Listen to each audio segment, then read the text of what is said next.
Hiya folks, hiya folks, hiya folks. Little midweek vlog this one. I'll show you what I'm up to at the moment. You might be interested, so I'll see you in a minute.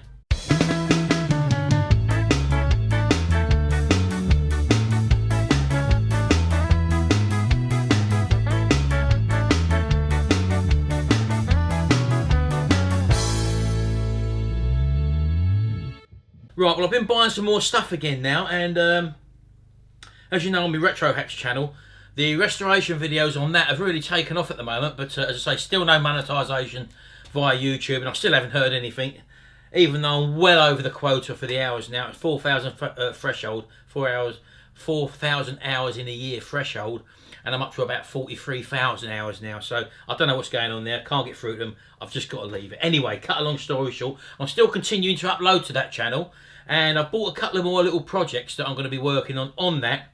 And I'm also, I'll show you what I'm doing at the moment. This is going to be one of my next projects. This is I think this is a riveter. Have a look at this. Now, it's very old. It looks like a brass handle.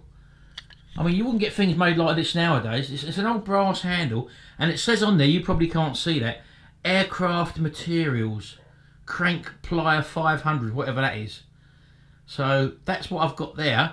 And I've not used it. It looks a bit savage to me on your hands. Like if you get caught with that in your finger, you can squash your finger in there. But that looks to have been probably plated, I would have thought. But there's nothing I can really do about that. And it's also got some rust on it. But this is really heavy. And as I say, this is brass. So I'm going to take all this down. You can take it apart. Look, there's a circlip on there. Pull the pin out. Give it a good clean up. Do the best I can with that. And maybe just give this a good wire brush down. And give it a good polish up and see how we go with that. So that's coming up very shortly. But I'll probably be doing that before I do this. I've got another thing here. You probably know I've got loads of old motorcycle tanks. And one I've dug out from over in the corner there is this one. I don't know if you can probably see that. I've started sandblasting it already. But this is an old fizzy tank, an FS1E Yamaha moped. In actual fact, this comes off of an FS1M in 1977, I think, August 1977. They restricted them to 30 miles an hour. And they changed the colour code a little bit on the tank, and I think they actually changed the location of the petrol tap as well. So I'm going to keep it standard colour. This one's called French Metallic Blue, apparently. Now I've looked everywhere online and I can't find this colour anywhere. So what I've done, lucky enough, I didn't sandblast it all. I took this down to the paint shop which me and Jimmy uses, and they put their light gun on it. I cleaned it up as best as I could, and they put it on there, but they couldn't get a reading. So what they ended up doing was bringing out the motorcycle swatches, and we was able to match up the colour. I don't know if you can see that little blue dot on the paint lid there. Oh, let's get around here. There we go. There, look. You can probably see that. That's really, really close. And that colour there is M200 blue, standard shade, in a Nexa base coat. That's a solvent base coat. But yeah, because you just can't get this anywhere. But that's really, really close to it anyway, so that's going to be good enough. Because what I was going to do was to either do this with the Speed Block Barger Brown or the Daytona Yellow, I think it was, if I remember rightly. But this one, as I say, is that blue, and it's a sort of stripe on it which comes along, tapers down, and then comes along there, and it's got the word Yamaha written within there. So I've actually ordered the graphics for this as well, but I've got a problem with it because underneath it, it's not in the best of condition, because it's got these holes there, as you can probably see, perforations along there. It's obviously been brazed before, as you can see. Look, that petrol cap has been brazed, and also on this side as well there's another couple of perforations there as well. So I'm not too sure really out the handle. It looks like someone's tried to weld them by the looks of it, but bearing in mind this is only really thin metal as well, and it's not as if you can get inside it and put like a copper bit of bar inside, a heat sink or whatever, because you can't get in there. So bit of experience some of you might have. I know Dave Jaguar does lead loading, and I was thinking maybe of tapping these in a little bit and maybe lead loading along there. Or I've looked online as well, and other people have used like plumber's solder as well to fill up sort of holes and pinholes and stuff like that. Whether they'll be able to do this or whether to try and MIG welding it. I haven't got a TIG welder, so I can't do that. The other option would have been to braze it, but again I can't do that because I haven't got any brazing equipment. I want to do it myself as opposed to send off send it away to be done, because I want to obviously get on with it and get it sorted, sort of thing. So if you've got any opinions, if you know what you're talking about, it's no good just guessing and saying, oh, I would do this. I'd like to hear from someone if you've done work where you've corrected holes like this, especially in a fuel tank, for example, because I don't want it obviously to leak afterwards and ruin the paintwork. So if you can give us some sort of indications, those of you who have done either lead loading, soldering work, brazing, or even MIG welding. It's no good doing TIG welding because I haven't got a TIG welder. And see if we can probably come up with an answer pretty quickly so that I can actually get on with this and get this finished. But that's another little project I've got on the go. And you may remember the, let me show you over there, the Triumph Acclaim trunk lid or boot lid.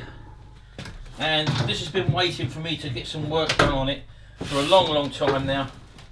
I sprayed the car 4 years ago. How about that? 4 years ago was when I sprayed it, and this has been sitting there ever since, and I wasn't too happy with this. I'll show you for why. Let me put it on the table. So I don't know whether you can actually see there, but I mean it's full of rust all the way along there, along the seams there. There's all patches of rust along the inside there, but the bit I was most concerned about was this here. As you can see, this is where the for the number plate light attach, and all this basically all in there is totally rotten. I don't know if you can see that properly, but that would have needed all cutting out there, remaking, and even it goes down to this front edge there, as you can probably see, all the way along that front edge there under the trim where the trim sat is totally rotten. So that was going to be a lot of work. As you can see, look, it's all very flimsy, and there's not a lot I could probably do with that. And on the front as well, let me turn it over. There we go. As you can see, look, that was a state. I did put some Vactown on it 4 years ago and stopped the rust from spreading, but it was in a right old state. So I've been looking on and off on eBay literally for definitely 2 years and probably 4 years, because this is when I actually sprayed it. So, and I'm not on there every week, but anyway, cut a long story short, one of my subscribers, Michael Langley, hello Michael, he did say to me that, oh, he's just seen a Triumph Acclaim boot come up. And anyway, I did email the bloke, and he was in Birmingham and I'm in like Woodall Spa, which is 120 miles away, and I asked him if he would ship it, and he said he wouldn't ship it. Anyway, cut a long story short, someone of my local subscribers, another one of my subscribers, Corin, he lives locally, and he emailed me on Facebook, sent me a message saying that the bloke don't live too far from him, he would pick it up, wrap it up and then send it to me. I was a bit worried about a courier, like the damage you can damage that can happen with a courier. So I did thank him for that, and anyway, I decided, I went this morning, I got up at I left the house at 6 o'clock this morning. I got back here at about 11:30, so I've done all them miles. I've done about 240 miles just to pick up an old boot. So that's in the boot of the car, which I'm going to just show you now. And I also picked up, day before yesterday I think it was, I've been after a pillar drill for ages and ages, but I didn't want one of these new cheap ones you buy for £70. I wanted something pretty substantial. Anyway, cut a long story short, I have been looking. They've been about the 100 to 150 bracket. Anyway, this one come on from this chap, again on Facebook, but it was all in pieces. He'd taken it apart, and he wanted £50 for it, but I said, well, in parts, it's only worth 25 to me. So anyway, cut a long story short, I went round and picked it up. So that's in the boot of the car as well, and I'm going to restore that on my Retrohax channel as well. So let's go outside now, and I'll just show you these two things which I bought, the new boot and also the pillar drill. Right, so here we go. Here's the old boot lid. It's obviously had some work done on it. It's been primed by the looks of it, but this cost me £30. And the thing is, I'll just turn it over and show you. Yeah, let's put it on there, look. The bit I was interested in, as you probably know, was this bit in here, and as you can see, that is actually perfect in there. So a little bit of bubblage there, but that's only very small stuff. I've got the trim with it as well. I've got the lock mechanism. I don't need that because I've also got a key for it. But yeah, this one's really sound, and as you can see inside as well, not a lot of stuff needed to happen in there. As you can see, all that's totally solid, where my lot has been rusted away. So yeah, I'm really pleased with it. And even on the surface, a few little bits of surface bubblage there, but all in all, it's a really good straight boot at the end of the day. So what I'm going to do now is work on this. Now I've made a decision, and see what you think. I mean, it did occur to me today while I was out buying this. This cost me £30, which was nothing. plus the fuel obviously and the time to get there. But I thought to myself, now I've got this, now I want to get it done, you know, because this is quite a big bit of the car being finished. I've got that, I've got the bonnet which has got to be bolted back on. I think someone mentioned that squeaking noise which I had when I started up in the last Triumph Acclaim video. If you go over and check that out, really high pitched squeaking noise. Someone said that could be the starter motor, like the little cogs on the starter motor, because I thought it might have been the jockey wheel for the timing belt. I don't think it was that, and also the new fuel pump, not fuel pump, the new water pump which I put on. I don't think it's that also. It sounds feasible because I've been having a bit of trouble with the starter motor on the Triumph Acclaim. It's a little bit lazy now and again, it sort of really goes slow. Probably could do with a new one. I might take it off and strip it down and just see if I can clean it up, see if that improves anything. And as you know, in my other, I think it was Shout Out Sunday vlog last week as well, people have been asking about the transit van, which is still sitting over there in the corner. I don't know if you can still see it over there. And it occurred to me that I've got the transit van sitting there waiting for a new seal to go on it, plus finish the bodywork off. I've got the Triumph Acclaim sitting there, which doesn't need a lot to get it finished now, to be honest with you. Now I've got this, so I'm thinking now, I know I've got the trotter van outstanding, but I need some money to be spent on that now. I've got to send the header weight to be skimmed. There's other bits, I need a new starter motor for it. I've got some other fabrication work to do to the gearbox housing. I need a new clutch in it. Going to need a new battery. There's other things it's going to need, so it's going to need some money thrown at it. So I thought what I'll probably concentrate on doing now, as long as nothing else comes up, is get the transit van up, going, MOT, then possibly sell it, and also the same with the Triumph Acclaim. So that's what I'm probably going to be doing now over the next few months, for example. Get them sorted out. If I do get a chance to get on the Triumph, not the Triumph Acclaim, on the trotter van, I will obviously be still doing little bits and pieces to that, but the main thing is going to be now to get these two vehicles on the road, because they're sitting there dead money, they can be funding the trotter van. So those of you who have been looking for Triumph Acclaim videos, and those of you who have been looking for transit videos, that's what should be coming up now pretty shortly, as well as my Retrohax channel restoring the old things. But anyway, I've got this pillar drill in here as well. Let me show you this as well, because I've been after a pillar drill, and as I say, I didn't really want a cheap one, but I bought it in bits. I think he said the bolts may be missing, but he's probably got them in the house somewhere. If he finds them, he'll ship them off to me. Right, here we go. Now this one is what you call an Astra. I don't know if you can see that. And apparently, as he told me, it belonged to his father, and his father got it from a training college. So these were the ones that used to have in like your training engineering colleges and stuff like that. So it's going to be a very good one. It's very heavy as well, and all the bits are here. The motor's in there, the base plate's in there. What's in there? There's the pillar there, as you can see, the actual main pillar there. All this is only surface rust, that'll all come off with some vinegar or whatever. But I'm going to actually restore this on the channel as well, so this is also going to be coming up, and I'm quite pleased because, as I say, it's really heavy. It's a good table desktop one, it's a good substantial one, and as I say, I've been after one of these for ages. So that's what we got coming up anyway. Oh, the wasp. Anyway, yeah, I know. I'm a coward with wasps. Sharon's brother the other day, one went in his mouth and he got stung on the lip. How about that? He just went to turn around in his mouth. You can't trust them. Anyway, that's that. Right, got it all out of its bags now. Just laid it out here. Let's show you what I got. So as you can see, the brand name is Astra. You can see that there, and all the parts are here. If you say by the looks of it, it's just all rusty. That's all. I mean, all this will come up. It's only surface rust. This, so it's not a problem at all.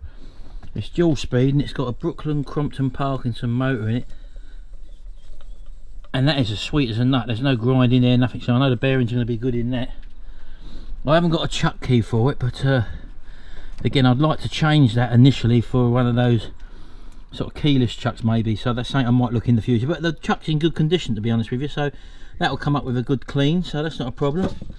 And the only thing I'm missing, as I said to you, is the bolts to fix it together. So I may have some of these, but they want to be high tensile bolts, I would have thought. And there's not many bolts to put it back together anyway. So there's 4 there. That holds the pillar there onto there. There's a clamp there. What does something? I'm not too sure what that does at the moment. I'll have a look online for some drawings. And that's in there anyway. There's the grub screw for that. Look, there's 2 grub screws. Well, that slides over there, so that's not a problem. So that screw, them screws are there. There's also probably the bolts for the mounting of the motor. There's 4 there, and I presume they go in there obviously. So that's the only bolts really I'm missing, so I'm quite happy with that. I thought it's going to be more bolts than that. And overall, it's not in too bad a condition. This looks like the original paint now, as you can see. Look, it's just fleeking off there. And it is a handwriting paint. Hello, darling, how are you? Have you been to school for your first day? And what was it like? Good. You've had your first lunch, have you? And you see your brother there? Who else did you see there? Evie. Evie, hello mummy. What about this little tossy? What about this little git? Tyke. Tyke is what I was looking for. And where you been? Walk to the school. Did you go to the school? Eh? Did you walk to the school? Come and say hello to Grandad. Yeah, he's a good boy. Say ah. Where's Bison? Look. Hey? Do you love Bison? Yeah. That. What's that? I don't know what that is, mate. That's a drill press. Oh, yeah. Alright then, mummy. Right, should we go back in? You going inside now? Just finishing off my video. Yeah. Stand with Grandad. I'm going in now. I'm coming in myself now. I'm going to edit this video. Alright then, baby. See you in a minute. Bye-bye. So, yeah, there you go. I'm happy with this. Should be fine. I've been after one of these for ages, but I didn't want one of those cheap ones. Anyway, see you in a minute. Right, so that's just a little update vlog as to what we're doing at the moment. I'm still doing other stuff, as you know. We've got our t-shirt business to do. I have to do my answering of emails and stuff. I've still got the Retrohax to do. But with regards to that fuel tank for that little fizzy Yamaha, those of you, give us a bit of advice on that. As I say, a few ways I can go at the moment. And it'd be handy if you've done that sort of thing before, what actually works the best and with the equipment I've got. I haven't got a TIG welder, I can't do that. I've got a MIG, I've got a blow lamp, I've got some solder. I haven't got any lead, but I mean, that's easy enough for me to get hold of.